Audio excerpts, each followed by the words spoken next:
বিসমিল্লাহির রহমানির রহিম। বন্ধুরা, দুটি শব্দ, গ্রহণ এবং বর্জন।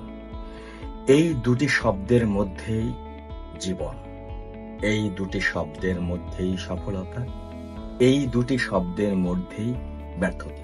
বুঝিয়ে বলছি। আমরা অক্সিজেন গ্রহণ করি, বর্জন করি কার্বন ডাই অক্সাইড। কোনো কারণে যে কোনো একটি প্রক্রিয়া যদি বন্ধ হয়, গ্রহণ করার প্রক্রিয়া অক্সিজেন, মৃত্যু। বর্জন করার প্রক্রিয়া কার্বন ডাই অক্সাইড যদি বন্ধ হয়, মৃত্যু।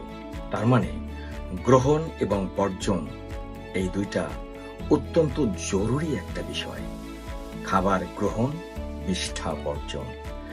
যদি এই স্বাভাবিক প্রক্রিয়া ব্যাহত হয়, তাহলে অসুস্থতা অনিবার্য।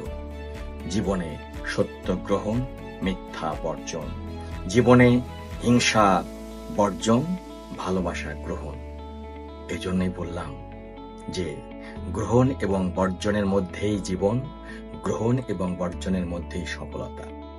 যারা পড়াশোনা করছো তাদের উদ্দেশ্যে বলছি, তোমাদের চারপাশে অনেক বন্ধু পাবে, কিন্তু তুমি কাকে গ্রহণ করবে এবং কাকে বর্জন করবে এর উপরই নির্ভর করছে তোমার সফলতা।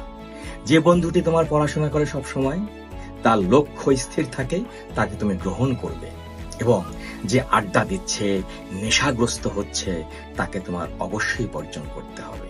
জীবনের প্রত্যেকটা স্তরে, কি হোক সে ব্যবসায়ী, হোক সে ছাত্র, যে যেখানে থাকুক না কেন, এই গ্রহণ এবং বর্জন খুব সুচিন্তিতভাবে করতে হবে।